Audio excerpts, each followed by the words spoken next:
할렐루야.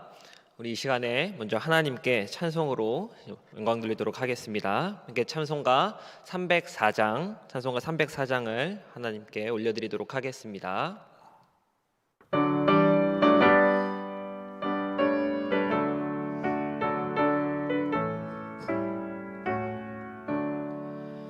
그 크신 하나님의 사랑 말로 다 형용 못하네. 저 높고 높은 별을 넘어 이 낮고 낮은 땅 위에 죄범한 영혼 구하려 그 아들 보내사 화목제물 삼으시고 죄 용서하셨네.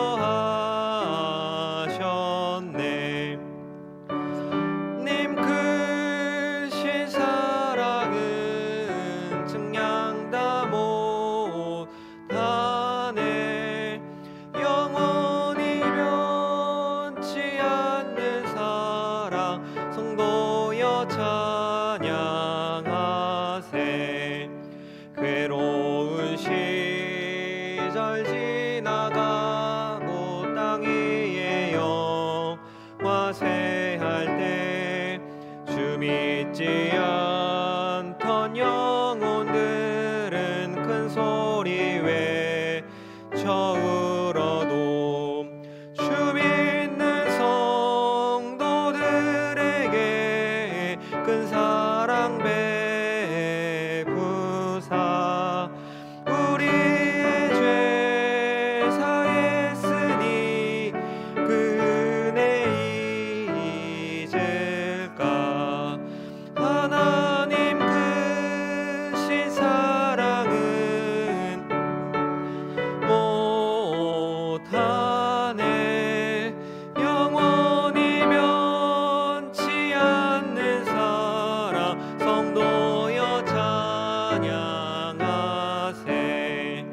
하늘을 두루마리 삼고 바다를 먹물 삼아도 한없는 하나님의 사랑 다 기록할 수 없겠네. 님의 크신 사랑 그 어찌 닿았을까. 저 하늘 높이 쌓아도 채우지 못하리. 하나님 크신 사랑은 증량 다 못하네. 영원히 변 않는 사랑 성도여 찬양하세. 아멘. 우리 다 함께 묵도하심으로 1월 13일 수요 예배를 하나님께 올려드리도록 하겠습니다.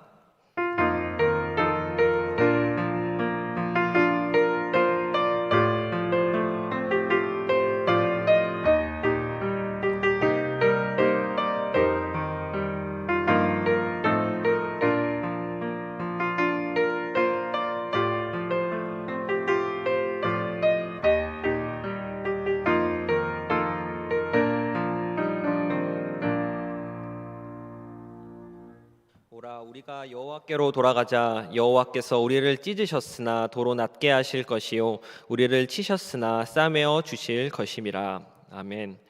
거룩하신 하나님 은혜를 감사드립니다. 이 시간 하나님의 말씀을 사모하는 심령으로 주께 나아가오니 이 예배를 주님께서 흠양하여 주시고 우리 가운데 충만하신 은혜로 덧입혀 주옵소서. 예배드리는 곳곳 그 장소마다 주의 성전이 되게 하시고 주님의 임재하심을 누리는 시간 될 수 있도록 주여 함께하여 주옵소서. 예수 그리스도의 이름으로 기원하옵나이다. 아멘. 우리 찬송가 295장을 함께 부르신 후에 박순실 권사님께서 우리를 대표하여 기도해 주시겠습니다.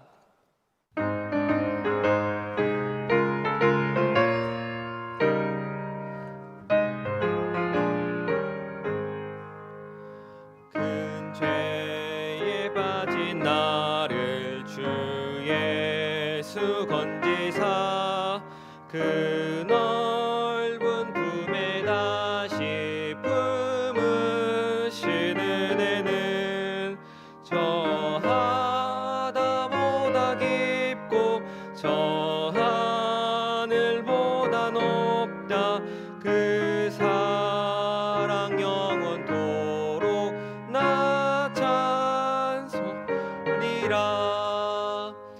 날로 더욱 귀하다 날로 더욱 귀하다 한이 없이 넓은 우리 주의 사랑 날로 더욱 귀하다. 옛날에 유대 땅에 주 예수 다닐 때 그 은혜 받으려고 큰 무리 모였네. 눈먼 자 병든 자를 다 고쳐주셨으니 나 같은 죄인까지 그 은혜 받도다. 날로 더욱 귀하다 날로 더욱 귀하다 한이 없이 넓은 우리 주의 사랑 날로 더욱 귀하다. 주 크신 사랑으로 만 백성 위하여 그 십자가의 고난 다 받으셨으니 속죄받은 성도 큰 소리 함께 높여 온 천지 울리도록 주 찬송하리라. 날로 더욱 귀하다 날로 더욱 귀하다 한이 없이 넓은 우리 주의 사랑 날로 더욱 귀하다.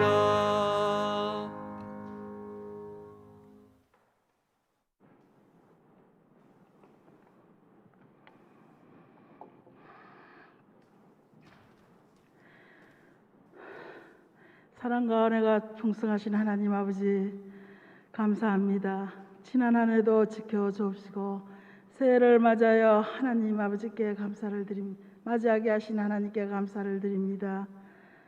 새해에는 주님께 진정으로 순종하며 충성된 삶을 살아드리기를 원합니다. 하나님의 선한 뜻을 잘 이루어 드릴 수 있도록 함께하여 주시옵소서. 주님 도와주시옵기를 원하옵니다. 주님 이 시간 드리는 예배에 저희들의 마음과 정성을 다하여 예배드리게 하시고 말씀 전하시는 목사님께 성령으로 붙들어 주시어서 풍성한 은혜의 시간이 되어질 수 있도록 인도하여 주시옵소서.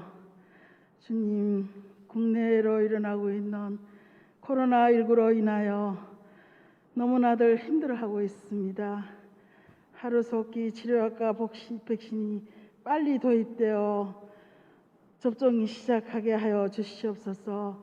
그리하여서 코로나가 속히 진멸되어 사라질 수 있도록 하나님 인도하여 주시옵기만을 원하옵니다. 오 주여 붙들어 주시옵기를 원하옵니다. 교회를 위해서 기도드립니다. 선교하는 교회, 교육하는 교회, 봉사하는 교회로 잘 감당하게 하여 주시옵소서. 세워주신 담임 목사님께 영육간에 강건케 붙들어 주옵시고 목양하시는데 세인과 지혜를 허락하여 주시옵소서. 또한 부교육자들에게도 함께하여 주시어서 맡은 부서에서 잘 감당할 수 있도록 은혜 위에 은혜를 더하여 주시옵소서. 주님 무엇보다도 이 나라를 지켜주옵시고 이 나라 어느 구석 방방곡곡에도 주님의 손이 안 미친 곳이 없도록 하나님 인도하여 주옵시고 아버지 하나님이여 주여 이 나라를 지켜주시옵소서. 모든 하나님께 감사드리며 예수님 이름으로 기도드렸습니다. 아멘.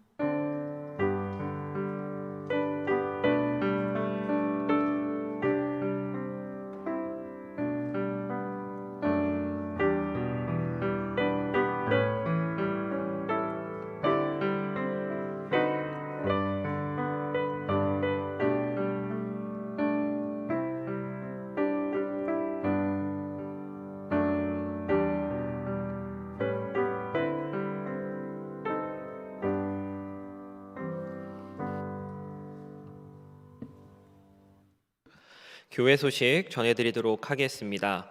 먼저 2021년 원동 축복 언어 전달을 하도록 하겠습니다. 우리 성도님들 주의 은혜와 평강이 늘 함께 하시고 또 영육 간에 강건하시기를 소망합니다. 예배 안내에 대한 광고를 드립니다. 코로나19 확산으로 사회적 거리두기가 2.5단계로 격상되면서 모든 예배를 비대면으로 드리게 됨을 알려드립니다. 1월 17일 주일까지 주일 오전 예배는 오전 11시에 1회만 드리며 주일 오후 예배와 수요 예배, 새벽 기도회와 교육부서 예배는 정해진 시간에 비대면으로 드립니다. 향후 예배 일정에 변화가 있을 시에 다시 광고 말씀드리도록 하겠습니다. 전도주일 예고입니다. 1월 17일 이번 돌아오는 주일 11시 예배 전도주일입니다. 우리 성도님들 온라인으로 진행되지만 또 전도할 대상자를 또 마음속에 기억하시고 기도하실 수 있는 시간 되시기를 소망합니다. 2020년 하반기 재정감사 안내입니다. 해당 부서는 교회 재정 지원을 받는 모든 부서이며 제출 서류는 회계장부와 영수증 처리입니다. 제출 기한은 1월 17일 다음 주일까지며 제출 일정 준수 및 2020년 각 부서 회계 잔액을 재정부로 반납 후 결산을 완료해 주시기를 바랍니다. 새벽 기도회 안내입니다. 이번 주부터 새벽 기도회는 매주 월요일부터 토요일 오전 5시 30분에 실시간 유튜브 영상으로 드립니다. 온라인 구역 대신방 안내입니다. 이번 2월 14일 주간부터 줌을 활용한 온라인 구역 대신방을 진행합니다. 각 구역 성도님들께서는 이 줌 앱을 스마트폰에 미리 다운받아 설치해 주시기 바랍니다. 혹시 설치에 도움이 필요하신 성도님들께서는 구역장님에게 연락을 해주시거나 또 담당 교육자에게 말씀해 주시면 필요한 조치를 취해드리도록 하겠습니다. 담임 목사님 동정입니다. 담임 목사님께서 한 주간 기도원에서 새해 목회를 위하여 기도하십니다. 성도님들의 많은 기도 부탁드립니다. 이 시간에 함께 하나님 말씀 보도록 하겠습니다. 함께 보실 하나님 말씀은 신약 성경 누가복음 15장 11절의 말씀을 보도록 하겠습니다. 누가복음 15장 11절의 말씀, 제가 가진 성경으로 신약 121쪽에 있습니다.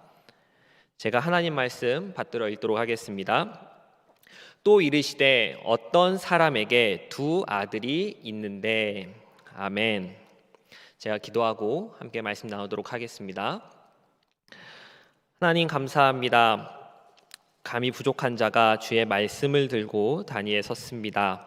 사람의 부족함과 연약함은 십자가 뒤로 가리워 주시고 오직 이 시간에 하나님만이 드러나며 주의 복음만이, 예수 그리스도만이 선포되는 귀한 복된 시간 될 수 있도록 주여 함께하여 주옵소서.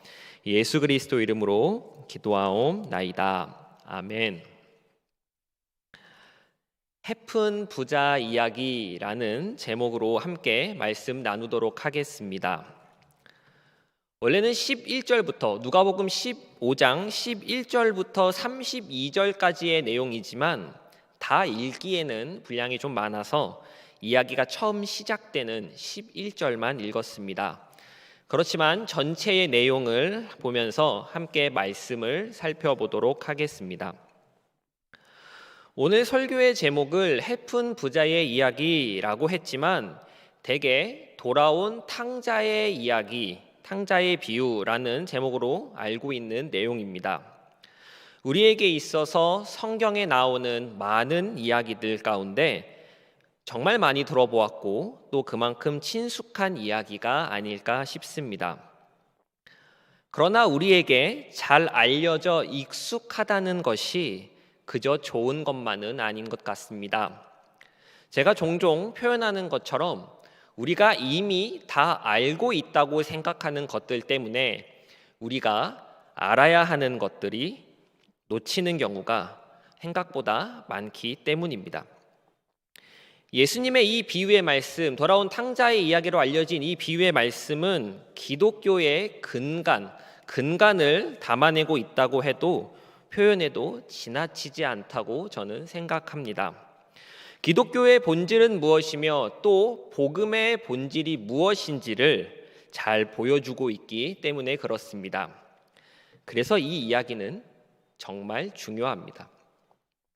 그러나 이러한 중요성에 비해 우리는 우리가 가지고 있는 또 우리가 이미 알고 있다라고 하는 이 익숙함에 속아서 이 말씀이 중요하다는 사실을 종종 잊어버리곤 합니다. 2021년의 첫 달인 1월을 맞이하면서 우리의 기본이 되는 이 복음을 기억하고 또 깊이 묵상할 수 있는 시간이 되기를 간절히 소망합니다. 이제 말씀을 좀 보도록 하겠습니다. 제가 설교의 제목을 돌아온 탕자의 이야기라고 하지 않고 해픈 부자, 즉 해픈 아버지와 아들의 이야기라고 한 까닭은 집 나갔다가 돌아온 둘째 아들의 이야기만으로는 이 비유의 깊이를 다 담아내지 못하기 때문입니다. 예수님께서는 이 비유를 시작하시면서 어떤 사람에게 두 아들이 있는데 라는 문장으로 이야기를 시작하십니다. 두 아들이 있다라고 말씀을 하시죠. 이는 둘째 아들만이 대상이 아니라는 겁니다. 그런데 예수님 속에 나타나는 이 이야기 속에 나타나는 주연 배우는 두 명의 아들로 끝나지 않습니다. 한 명이 더 있습니다. 바로 아버지라고 하는 존재입니다. 그렇기에 두 아들은 물론이거니와 아버지까지 이 세 명의 모습을 함께 살펴보아야 예수님께서 무엇을 말씀하고 계시는지, 무엇을 전하려 하시는지를 올바르게 이해할 수 있습니다. 우리에게 많이 익숙한 이야기지만 다시금 기억을 확인한다는 생각으로 이 두 아들과 아버지를 각각 살펴보도록 하겠습니다. 먼저 아들들입니다. 아버지에게는 아들이 2명 있었습니다. 우리가 잘 알고 있는 인물은 망나니 둘째 아들입니다. 그리고 집에서 툴툴거리며 아버지에게 성질내는 첫째 아들도 있습니다. 우리가 잘 아는 둘째 아들부터 이야기를 나눠보겠습니다. 우리가 읽은 11절에 어떤 사람에게 두 아들이 있는데 라고 하자마자 12절에 둘째 아들이 아버지에게 말합니다. 아버지, 재산 중에서 내게 돌아올 분깃을 주십시오. 여러분은 이 말에 대해서 어떻게 생각하십니까? 둘째 아들이 용돈을 좀 달라고 하는 이야기로 보이십니까?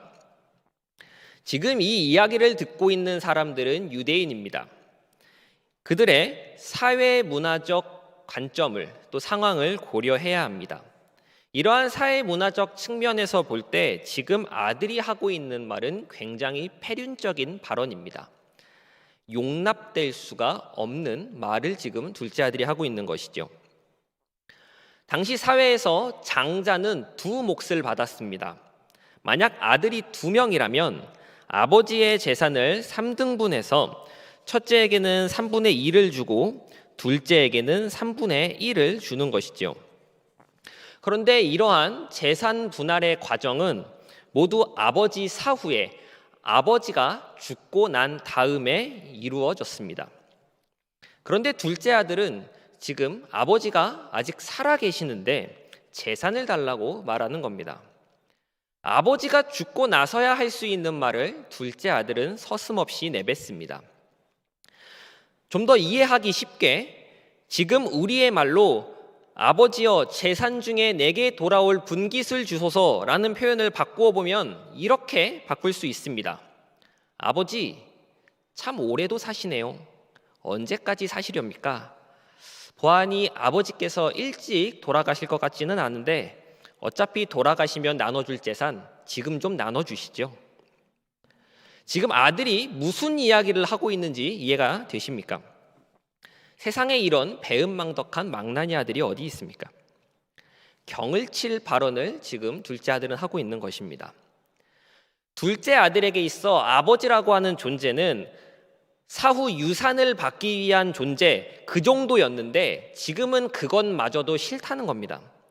둘째 아들의 이 말은 내 몫을 떼어주시고 더 이상 앞으로 얼굴 보지 말자라고 하는 이야기와 같습니다. 아버지께 선언하는 것이죠. 이 말에 아버지가 반응합니다. 아버지는 아들의 말에 그 살림을 나눠 주었습니다.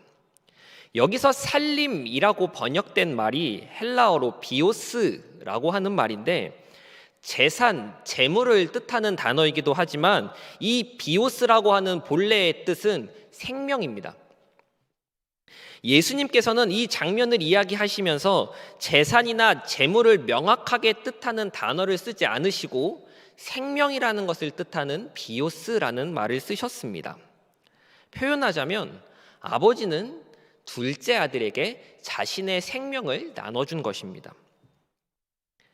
예수님께서는 왜 이런 표현을 쓰셨을까요? 당시 사회를 생각해 보면 추측할 수 있습니다.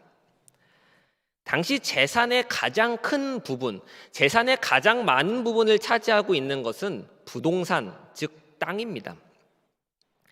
재산의 3분의 1이나 가까이, 재산의 3분의 1을 이 아들에게 나누어 주려면 어쩔 수 없이 가지고 있는 땅을 팔아야 합니다. 이스라엘 사람에게 있어서 땅이라고 하는 것은 그들의 정체성입니다. 구약의 역사를 나누어 볼 때 땅이 없는 이스라엘, 땅을 얻은 이스라엘, 그리고 땅을 잃은 이스라엘로 나누어 볼 수 있을 만큼 이스라엘과 땅은 구분되거나 분리되지 못합니다. 사회 구성원들의 정체성이자 조상 대대로부터 내려오는 이 땅, 자신의 목숨과도 같은 이 땅을 당장 재산을 요구하는 아들을 위해서 처분합니다. 이런 상황이기에 단순한 재산이 아니라 생명을 나누어 주었다라고 표현하고 있는 것입니다. 이렇게 재산을 받은 둘째 아들은 먼 나라로 떠납니다. 그리고는 아버지께로부터 물려받은 재산을 흥청망청 낭비합니다. 그리고 결국 전 재산을 날리는 데 이르게 되죠. 그리고 그는 돼지 치는 일을 하며 궁핍하게 살아갑니다. 둘째 아들은 그제서야 아버지를 기억합니다. 제멋대로 살 때, 내 수중에 돈이 있고 재산이 있어서 내 맘대로 살 때는 아버지가 전혀 생각나지 않았지만 이제 돈이 다 떨어지고 삶이 궁핍해지자 그는 아버지의 집이 생각났습니다. 둘째 아들은 돌아갈 계획을 세웁니다. 돌아간다는 것 자체가 염치 없는 일이긴 하지만 염치불구하고 돌아가지만 그래도 차마 아버지께 아들로 받아달라는 이야기는 하지 못하고 품꾼으로라도 받아들이기를 바라며 귀향하기에 이릅니다. 아버지는 이렇게 돌아온 아들을 맞이합니다. 둘째 아들은 자신이 품꾼이 되겠다고, 아들은 감당하지 못하겠다고 이야기하려 했지만 그 말을 하기도 전에 아버지는 먼저 아들에게 좋은 옷을 입히라고 말합니다. 그리고 살찐 송아지를 잡아 잔치를 베풉니다. 이 잔치의 소식은 마을 곳곳으로 퍼져나갔습니다. 이렇게 둘째 아들의 이야기가 마무리됩니다. 이러한 둘째 아들의 이야기는 우리에게 무엇을 말하고 있습니까? 하나님의 사랑과 용서입니다. 잘못을 저질렀더라도 그것이 불효막심한 죄이다 할지라도 하나님의 은혜와 사랑은 그 허물을 덮어준다는 것을 잘 보여줍니다. 그런데 이렇게 둘째 아들에게만 이야기에 초점이 맞춘 상태로 이야기가 끝이 나면 이는 기독교의 전통적인 교리와 어긋난다고 많은 주석가들은 이야기합니다. 이 말이 무슨 말이냐면 속죄가 언급되지 않았다는 겁니다. 여기서 둘째 아들이 치른 죄값이 무엇이냐라는 것이죠. 즉 이대로라면 예수님께서 십자가에서 죄값을 치를 필요 없이 하나님께서는 사랑의 하나님이시기 때문에 무조건 모든 사람을 수용하신다는 결론이 날 수밖에 결론이 나기 때문에 전통적인 교리와 어긋난다고 이야기합니다. 만약 정말 예수님께서 모든 사람을 수용하시는 하나님의 사랑, 돌아오면 받아준다는 이 하나님의 사랑에 대해 말씀하시는 것이었다면 이야기는 여기서 끝이 났어야 합니다. 그러나 예수님의 이야기는 여기서 끝이 나지 않습니다. 아직 이야기가 더 남아 있습니다. 바로 첫째 아들입니다. 둘째 아들에 이어서 첫째 아들을 살펴보겠습니다. 망나니 둘째 아들이 돌아왔습니다. 아버지에게는 그래도 귀한 아들, 금쪽 같은 아들이지만 첫째 아들에게는 여전히 못마땅한 망나니 동생일 뿐입니다. 동생이 돌아왔다는 소식과 더불어서 아버지가 그를 위하여 잔치를 열었다. 그를 아들로 맞이하며 아들로서 대우했다라는 이 사실을 종들에게 들은 첫째는 그야말로 눈이 뒤집히며 경노하기 시작합니다. 동생이 아버지에게 재산을 달라고 함으로써 아버지를 욕보인 것처럼 이번에는 첫째 아들이 아버지를 욕보입니다. 첫째 아들은 아버지가 둘째 아들을 위하여 베푼 이 동생 환영 잔치에 들어가지 않습니다. 문 밖에서 버티고 있습니다. 이러한 소식을 들은 아버지는 첫째 아들과의 대화를 위해 밖으로 나갑니다. 그리고 아들을 만나 잔치에 참여할 것을 권유합니다. 그러나 이미 경노한 첫째 아들은 이런 아버지의 권유에 응하지 않습니다. 첫째 아들이 이렇게 화를 내는 이유, 격분하는 이유가 무엇일까요?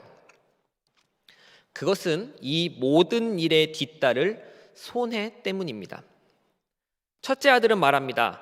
내게는 염소 새끼라도 주어 나와 내 벗으로 즐기게 하신 일이 없더니 아버지의 살림을 상녀들과 함께 삼켜버린 이 아들이 돌아오매 이를 위하여 살찐 송아지를 잡으셨나이다. 만약 이 첫째 아들의 발언을 보고 그러니까 아버지가 평소에 첫째 아들한테 잔치 좀 열어주지 라고 생각을 한다면 정말 오해하시는 겁니다. 지금 첫째 아들이 이야기하는 이 발언 속에서 살찐 송아지는 중요한 게 아닙니다. 송아지보다 더 큰 손해, 더 막심한 피해가 그에게 닥쳐왔기 때문에 그는 이렇게 화가 난 것입니다. 그것이 무엇일까요? 아버지의 재산입니다. 한번 계산해 보도록 하겠습니다. 동생 녀석이 아버지의 재산을 받아가지고 나갔습니다. 아버지가 가지고 있는 재산의 3분의 1에 해당하는 분량입니다. 둘째 아들, 동생이 이렇게 3분의 1에 해당하는 재산을 가지고 나갔으니 이제 아버지께 남은 모든 재산은 다 내 겁니다. 자신의 몫이죠. 그런데 이렇게 돈 받아서 집 나간 동생이 다시금 돌아왔고 아버지는 이 동생을 다시 아들로 받아들여 준 겁니다. 이는 재산 분할에 있어서 남은 3분의 2의 몫에서 다시 3분의 1과 3분의 2로 나눠야 한다는 것과 같습니다. 그러니 첫째 아들의 눈이 뒤집히는 겁니다. 아버지, 그걸 그냥 받아주셨습니까? 내 받을 몫이 줄어들었는데, 내가 마땅히 차지해야 될 내 양이 줄어들었는데 아버지, 내 의견도 들어봐야 되는 거 아닙니까? 혼자서 이런 결정을 하시는 거는 너무한 것 아닙니까? 지금 이렇게 표현하는 것이 바로 첫째 아들의 마음입니다. 그래서 첫째 아들은 아버지께 막 나갑니다. 아버지에게 무례하게 대합니다. 첫째 아들이 아버지께 말하는 그 본문이 29절인데 이 29절을 보면 개역개정 성경에는 이렇게 되어 있습니다. 아버지께 대답하여 이르되 내가 여러 해 아버지를 섬겨 아버지께 대답하여 이르되 내가 여러 해 아버지를 섬겨라는 식으로 기록되어 있는데, 이 문장을 헬라어 원문으로 보게 되면 여기에 한 단어가 더 들어갑니다. 헬라어로 이두라고 하는 단어인데, 보다, 보라, 이렇게 본다는 의미를 가지고 있는 단어입니다. 영어 성경에서는 이 단어를 look, 보다라는 뜻으로 번역합니다. 우리말로 표현하자면 보소서 또는 이 보세요, 이거 보세요, 여기 좀 보세요 라고 하는 말과 비슷하다라고 이야기할 수 있습니다. 지금 첫째 아들은 아버지에게 이거 보세요, 아버지 이거 보세요, 내가 여러 해 동안 아버지를 섬겼지 않습니까? 라고 지금 이야기하고 있는 겁니다. 앞에 한 단어가 추가된 것으로 어감이 확 달라집니다. 첫째 아들은 아버지의 위신과 체면을 완전히 뭉개버립니다. 아무리 도가 지나쳐도 넘지 말아야 할 선이 있는데, 둘째 아들 녀석은 자신에게 왜 죽지 않냐며 재산을 달라고 그 난리를 치더니, 첫째 아들 녀석은 자신을 향해, 아버지인 나를 향해 보소서, 이거 보세요, 여보세요 라고 이러고 말하고 있는 겁니다. 고대 근동사회에서 자식이 부모에게 이렇게 덤빈다는 것은 돌로 쳐 죽여도 문제가 되지 않을 수준의 이야기입니다. 정말 상상할 수도 없는 일이 지금 이 첫째 아들과 아버지 사이에서 일어나고 있는 겁니다. 이러한 첫째 아들의 말에 아버지는 반응합니다. 대답합니다. 어떤 대답을 하고 있습니까? 그게 무슨 말버릇이냐며 아들에게 경을 치고 혼쭐을 낼까요? 아닙니다. 아버지는 아들을 나무라지 않습니다. 아버지가 처음 이 첫째 아들에게 이야기하는 이 말이 헬라어 원문으로 테크논이라고 하는 단어입니다. 아이, 자녀 이런 뜻을 가지고 있습니다. 영어 성경으로는 my son, 내 아들아 라고 되어 있고, 한글 성경으로는 예라고 표현되어 있습니다. 번역되어 있습니다. 아버지는 아무런 화를 내지 않고 그저 아들, 내 자식을 부릅니다. 그리고 이어서 말합니다. 내 것이 다 내 것이지 않니? 연락이 없어 죽은 줄만 알았던 아들, 그 동생이 돌아왔는데 같이 즐거워하고 기뻐해야 하지 않겠니? 아버지가 지금 이 말하는 이 대답은 첫째 아들이 예상했던 대답과는 너무나 많이 동떨어져 있었습니다. 아버지는 둘째 아들을 용납했던 것과 같이 첫째 아들도 용납하려 합니다. 아버지의 대답과 이 질문을 끝으로 예수님의 이야기는 끝이 납니다. 그러면 이러한 첫째 아들의 이야기가 우리에게 주는 메시지는 무엇일까요? 둘째 아들 때와 똑같습니다. 하나님의 사랑과 용서입니다. 허물이 있고 잘못이 있어도 이를 품으시는 하나님의 은혜입니다. 그런데 제가 둘째 아들을 말씀드릴 때도 말할 때도 똑같이 말씀드렸습니다. 이렇게 이야기의 포인트가 아들에게 향한 채로 이 이야기가 끝이 나면 기독교의 전통적인 교리와 어긋난다는 겁니다. 죄의 값을 치러야 하고 수치를 당해야 하는데 누가 수치를 당했고 누가 죄의 값을 받았냐는 겁니다. 누가 희생했습니까? 첫째 아들과 둘째 아들 모두 희생하지 않았습니다. 그러나 이 이야기는 기독교의 전통적인 교리와 전혀 상충되거나 어긋나지 않습니다. 무엇을 놓쳤기 때문일까요? 여기서 우리는 아버지를 봐야 합니다. 아버지까지 살펴봐야 이 돌아온 탕자의 비유, 이 이야기의 진수를 맛볼 수 있습니다.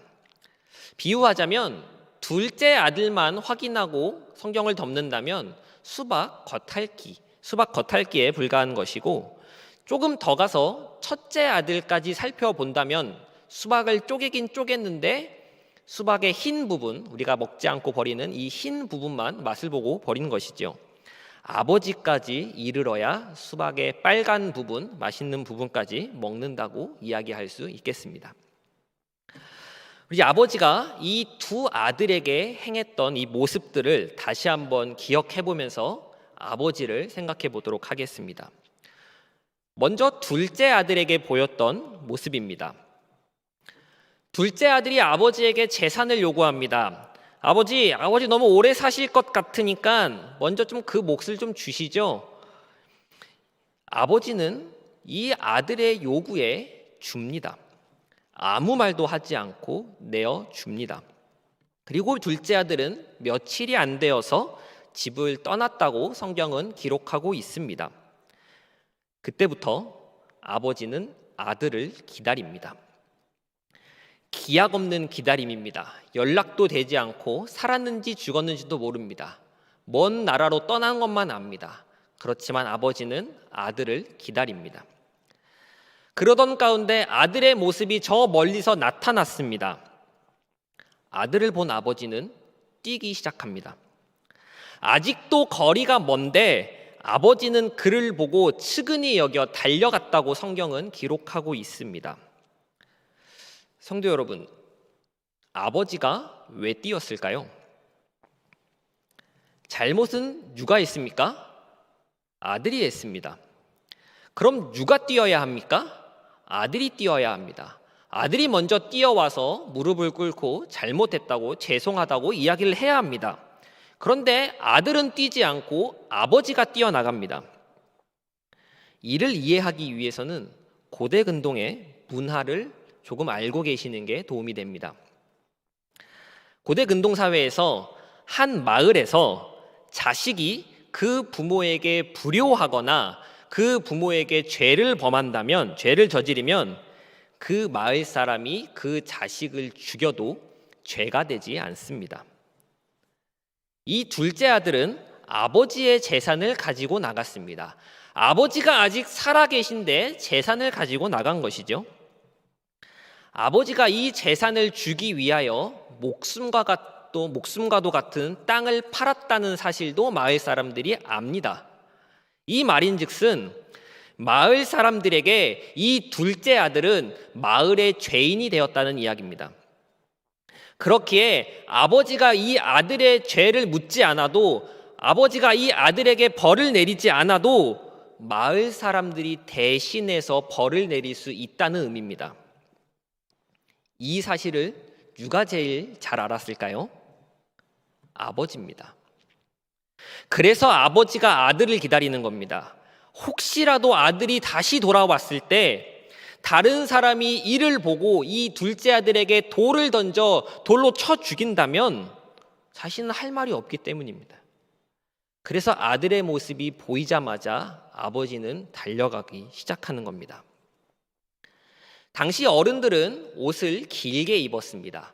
하체를 가려서, 길게 입어서 하체를 가리는 것이 예의이고 그렇게 해야만 하는 풍습이었습니다. 만일 하체가 드러나게 되면 이를 굉장히 수치스러운 일로 여겼습니다. 그런데 지금 아버지가 달려가죠. 아버지가 달려가는데 발까지 내려오는 이 긴 옷을 입고 제대로 뛸 수 있었을까요? 뛰기 어려웠을 겁니다. 아들을 위해 아버지는 옷을 걷어 올립니다. 그리고 다리가 드러난 채로, 하체가 드러난 채로 아들을 향해 달려갑니다. 자신의 모든 명예를 내려놓고 수치를 참으며 아들을 위해 뛰는 겁니다. 아들에게 이르자 아버지는 아들을 껴안고 입을 맞춥니다. 지금 아버지가 아들을 껴안은 이 시점은 아들이 잘못을 이야기하고 용서를 구한 시점이 아닙니다. 아버지는 아들이 죄를 용서 빌기 전에 먼저 그를 껴안고 그에게 입을 맞췄습니다. 왜 그랬을까요? 너무 반가워서 그런 행동을 했던 것일까요? 아버지는 지금 다른 사람들, 마을 사람들에게 행동으로서 보여주는 겁니다. 아들이 돌아왔습니다. 멀리 나간 내 둘째 아들이 돌아왔습니다. 이 아들은 배은망덕하며 죽어 마땅한 마을의 죄인이 맞습니다. 그러나 나는 이 아들을 받아들입니다. 이 아들은 내 아들입니다. 내가 인정했습니다. 그러니 이 아들에게 돌을 던지지 마십시오 라고 행동으로 보여주는 겁니다. 이것이 아버지가 달려나가 아들을 껴안고 입맞춘 이유입니다. 이번에는 첫째 아들을 기억해 보겠습니다. 아버지는 둘째 아들을 내가 받아들였고 이를 용서했다는 사실을 널리 알리기 위해 잔치를 열었습니다. 사면의 잔치입니다. 그런데 이 잔치에 첫째 아들은 들어가지 않습니다. 이는 첫째 아들이 자신의 동생을 아직 죄인으로 여기고 있다는 의미입니다. 첫째 아들을 위해 아버지는 잔치 자리에서 떠나 첫째 아들을 만나러 문 앞으로 갑니다. 당시 풍습으로 잔치의 주체자가 자리를 비운다는 것은 체면이 깎이고 위신이 깎이는 행동이었습니다. 그러나 그럼에도 불구하고 아버지는 첫째 아들을 위해 자리를 비운다는 선택을 합니다. 아버지가 둘째 아들을 위해 달려나갔을 때 자신의 하체를 드러내었지만 사실 그 모습을 본 사람은 많지 않았을 겁니다. 때문에 다른 사람에게 내 하체가 노출되어서 내가 수치스럽다는 그런 느낌보다는 내 스스로 옷을 걷어 올리고 하체를 드러낸 채 달려간다라는 것이 더 수치스러웠을 겁니다. 그런데 이번에는 전과 다릅니다. 둘째 아들을 받아들였음을 선포하기 위해서 온 동네 마을 사람들에게 잔치를 열었음을 알렸습니다. 혹여 누군가가 이 둘째 아들이 사면되었다, 둘째 아들이 아버지께 다시 인정되었다라는 사실을 모른 채로 이 아들에게 돌을 던져 죽일까봐 돌을 던져 죽일 수도 있기 때문에 더 열심히 알렸을 겁니다. 그리고 이러한 노력으로 많은 사람이 이 잔치에 참여했을 겁니다. 많은 사람이 자신을 보고 있는 이 자리에서, 이 상황에서 지금 자리를 비우는 겁니다. 마을 사람들도 압니다. 저 자리 비움이 잠깐 화장실을 간다거나 이 잔치를 조금 더 풍성하게 하기 위해서 자리를 비운다는 것이 아니라 지금 잔치에 참여하지 않고 저 앞에서 반항하고 있는 첫째 아들을 만나러 간다는 것을 마을 사람들도 압니다. 모를 리가 없지요. 첫째 아들이 저러고 있는 것부터 이미 아버지의 위신과 체면은 손상되기 시작했습니다. 그런데 아버지가 만일 정말 체면을 중시했다면 일단은 하인을 시켜서 첫째를 잠깐 끌어내거나 아니면 잔치가 끝나고 나서 이야기하는 시간을 가질 수도 있었을 겁니다. 그런데 아버지는 하인을 보내서 이 첫째를 몰아내는 것이 아니라, 끌어내는 것이 아니라 아버지가 직접 첫째를 만나러 밖으로 나갑니다. 왜 그랬을까요? 아버지는 첫째 아들 역시 사랑했기 때문입니다. 그리고 거기서 이보세요, 여보세요, 보소서, 좀 보세요라고 하는 이러한 무례한 소리, 업심여김의 소리를 들어도 아버지는 첫째 아들을 나무라지 않습니다. 둘째 아들 때와는 비교할 수 없게 더 심하게 더 많은 사람들이 보고 있는 자리에서 지금 수치를 당하고 있지만 아버지는 이 첫째 아들에게 사랑으로 돌아올 것을 촉구하며 이야기가 끝나게 됩니다.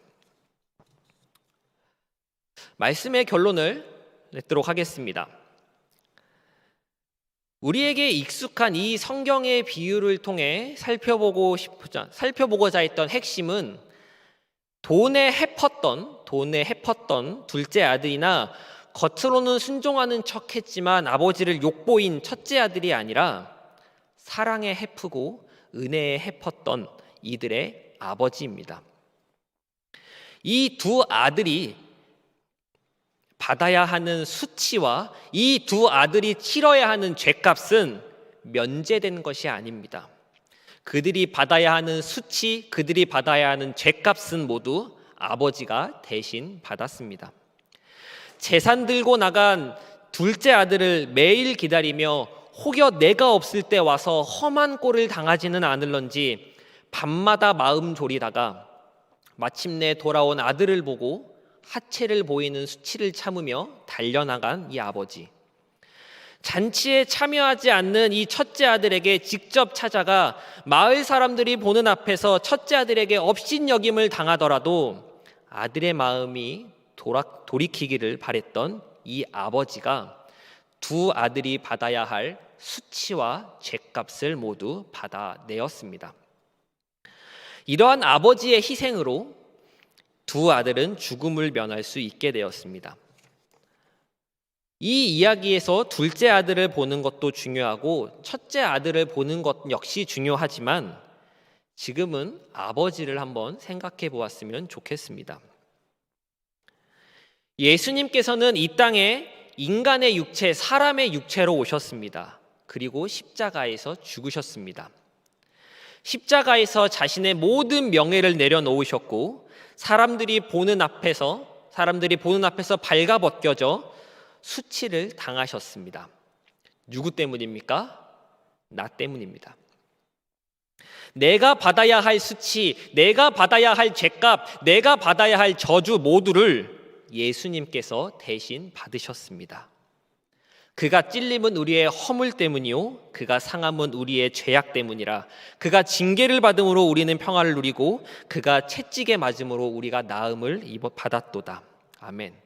이 희생으로 우리는 구원 받았습니다. 우리는 때때로 삶을 살아가면서 둘째 아들의 모습을 보이기도 하고 첫째 아들의 모습을 보이기도 합니다. 그러나 변하지 않는 것은 아버지입니다.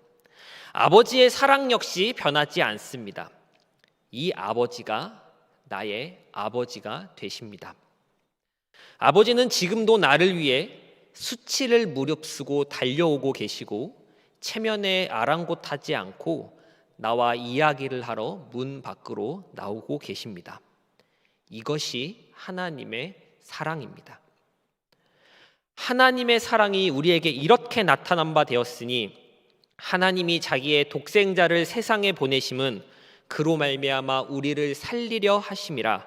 사랑은 여기 있으니 우리가 하나님을 사랑한 것이 아니요 하나님이 우리를 사랑하사 우리 죄를 속하기 위하여 화목제물로 그 아들을 보내셨음이라. 아멘. 이것이 복음이자 이것이 기독교의 정수입니다. 우리가 먼저 하나님을 사랑한 것이 아닙니다. 하나님께서 먼저 우리를 사랑하셨습니다. 우리가 그 사랑을 알 때 여호와께로 돌아가자라는 이 말이 무엇을 의미하는지, 무엇을 뜻하는지 바르게 이해할 수 있습니다. 2021년 올 한 해 하나님의 사랑을 충만히 경험하시고 또 그 사랑을 누리시며 깊이 묵상하시는 우리 한 해가 되기를 간절히 소망합니다. 기도하겠습니다. 하나님 아버지, 이 시간 우리가 주님의 말씀의 이 이야기를 살펴보면서 다시금 하나님의 사랑을 기억하기를 원합니다.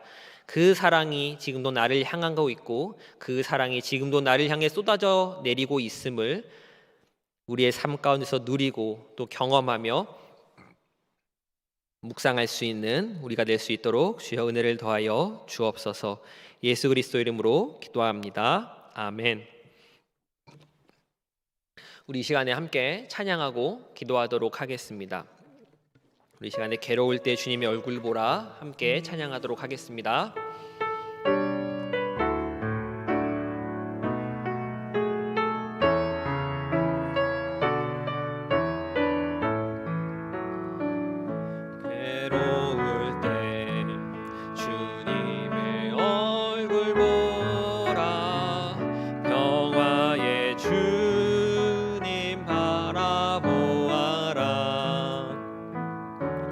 세상에서 시달리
하나님 사랑의 눈으로 하나님 사랑의 눈으로 늘 어느 때나 바라보시고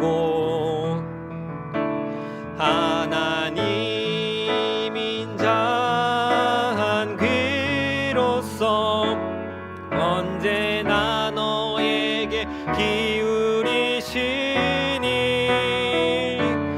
어두움에 밝은 빛을 비춰주시고 너의 작은 신음에도 응답하시니 너는 어느 곳에 있든지 주를 향하고 주만 바라볼지라. 하나님의 사랑을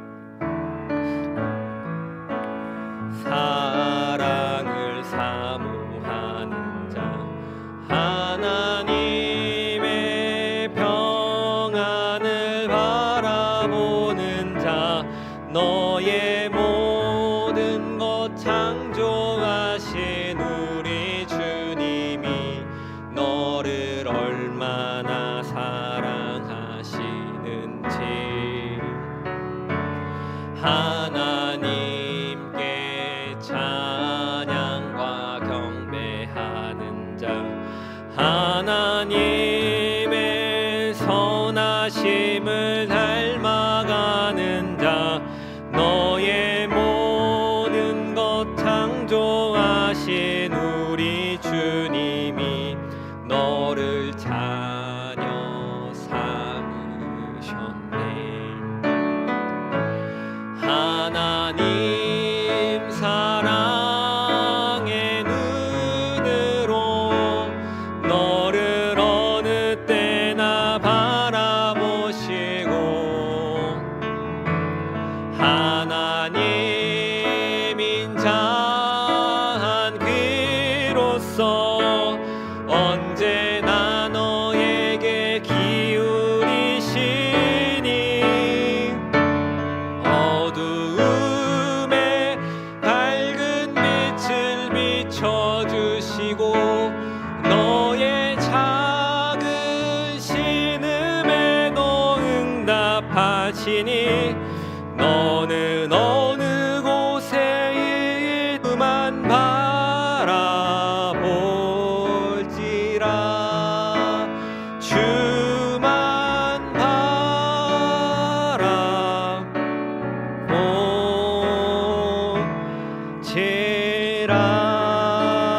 바라볼지라. 이 시간에 함께 합심하여 기도하도록 하겠습니다. 첫째로 우리 들은 말씀을 놓고 기억하면서 기도했으면 좋겠습니다. 하나님의 사랑이 나를 향해 쏟아져 내리고 있다는 사실을 우리가 망각할 때가 너무나 많습니다.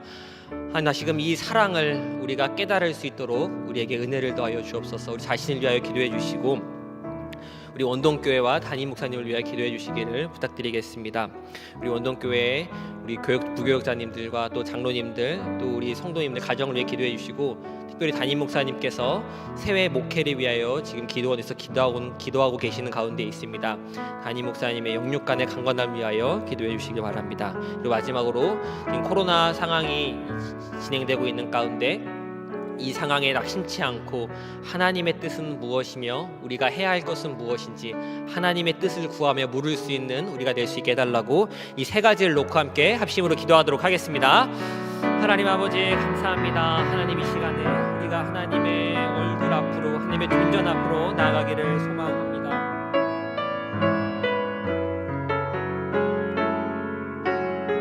하나님 우리가 이 탕자의 비유를 보면서 정말 우리 아버지의 모습에 대해서는 잘 생각해보지 않았던 우리의 마음과 우리의 신앙을 이 시간 고백합니다. 하나님의 사랑이 언제나 날 향하여 있음을, 하나님의 사랑은 지금도 나를 추적하고 있음을 우리가 이 시간 다시 한번 기억하기를 원합니다. 하나님 이 말씀을 통하여 다시 한번 우리에게 기억하게 하시고 다시 한번 깨닫게 하셨사오니 우리가 이 아버지의 사랑을 삶 가운데서 받아 누리며 이 사랑 안에서 풍성히 거하며 이 사랑을 깊이 묵상할 수 있는 우리의 믿음과 심령이 될 수 있도록 하나님 인도하여 주옵소서. 하나님, 우리가 받아야 할 수치와 내가 받아야 할 이 죄값과 내가 받아야 할 이 모든 저주를 예수 그리스도께서 십자가에서 담당하셨다는 이 사실을 우리가 알면서도 우리의 생활 가운데서, 우리의 삶 가운데서 잊어먹고 또 망각한 채 살아가는 우리의 자신을 돌아봅니다. 그러면서 하나님의 사랑은 도대체 어디에 있냐고, 하나님께서 나를 사랑하고 계신 것은 맞냐며 하나님께 힐난하고 하나님을 의심했던 우리의 연약함을 주여 긍휼히 여겨 주옵소서. 하나님, 이 시간에 다시 한번 우리가 하나님의 앞으로, 그 아버지의 앞으로 나아갑니다. 하나님, 우리가 아버지 앞에 나아가 다시 한번 그 관계를 회복하며 다시 한번 주님 앞에 엎드려 우리의 잘못을 토해놓으며 그 사랑을 충만히 받아 누릴 수 있는 이 원동교회 모든 성도님이 될 수 있도록 하나님 인도하여 주옵소서. 하나님, 우리 원동교회와 우리 담임 목사님을 놓고 기도하기를 원합니다. 이 원동교회 주님께서 옛날부터 우리 교회를 주님께서 세우시고 이 교회가 이 교회의 머리가 되어 주셨습니다. 하나님, 이 교회는 사람에게 속한 것이 아니요 하나님께 속한 것이니 주여 하나님께서 우리 교회를 책임져 주옵소서. 우리 교회를 주님께서 이끌어 주옵소서. 하나님께서 이 배의 현장을 맡아주시고 하나님께서 우리 교회를 인도하여 주셔서 이 어려운 때에 우리 교회가 주의 말씀과 사랑으로 더욱 든든히 서어갈 수 있도록 인도하여 주옵소서. 이를 위하여 수고하시는 모든 분들 가운데, 섬기시는 분들, 드러나는 곳에서 드러나지 않는 곳에서 섬기시는 모든 분들 가운데 주여 은혜를 더하여 주옵시옵고 주의 사랑으로 덧입혀 주셔서 이 일들 가운데 지치지 않고 낙심치 않으며 포기하지 않고 그 표대를 향해 달려나갈 수 있는 우리가 될 수 있도록 하나님 함께하여 주옵소서. 특별히 담임 목사님을 놓고 기도합니다. 우리 담임 목사님 지금 새해 목회를 위하여 지금 기도원에서 기도하고 계십니다. 우리 담임 목사님 가운데 영육간의 강건함을 더하여 주옵소서. 우리 목사님 주님께서 붙잡아 주옵시옵고 주님께서 지혜를 더하여 주시고 총명을 더하시고 명철을 더하여 주셔서 주님께서 맡기신 이 주님의 귀한 양떼를 입히고 또 먹이고 또 재우는 데 있어 전혀 부족함 없도록 좋은 꼴을 언제나 우리 양들에게 공급할 수 있도록 주님께서 우리 담임 목사님을 붙잡아 주옵소서. 우리 담임 목사님을 긍휼히 여겨주시고 우리 담임 목사님을 더욱더 크신 은혜로 품어주셔서 우리 담임 목사님을 통하여 정말 많은 은혜가 흘러나갈 수 있도록 아버지 역사하여 주옵소서. 하나님, 코로나 상황을 놓고 기도합니다. 하나님, 이 세상의 모든 것은 하나님이 주권하시며 다스린다는 사실을 우리가 다시 한번 떠올립니다. 하나님, 이 코로나로 인한 이 어려움 가운데 하나님의 뜻은 무엇인지 구할 수 있는 우리가 될 수 있도록 인도하여 주옵소서. 힘들고 어렵고 정말 포기하고 싶고 낙심되는 이 상황 가운데지만 우리가 하나님은 선하시다는 그 사실을 부여잡고 하나님은 실수하지 않으신다는 이 사실을 다시 한번 믿으며 이 고난 가운데서 하나님의 뜻을 물을 수 있는 우리가 될 수 있도록 하나님 인도하여 주옵소서. 우리 성도들이 함께 한 마음으로 주님의 뜻을 구하고 그 뜻을 찾으며 나아갈 수 있는, 정말 다시 한번 우리의 신앙을 점검하며 주님 앞에 나아갈 수 있는 시간이 될 수 있도록 하나님 함께하여 주옵소서.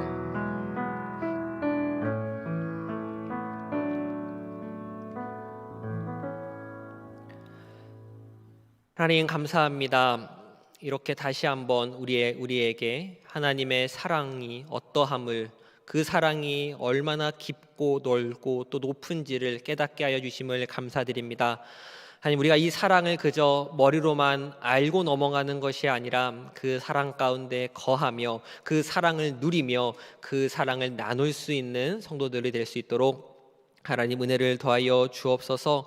우리는 언제나 연약하고 또 부족하지만 주님의 긍휼히 여겨주심을 그 긍휼을 따라서 우리가 주의 보좌 앞으로 나아가오니 주여 우리를 긍휼히 여겨 주옵소서.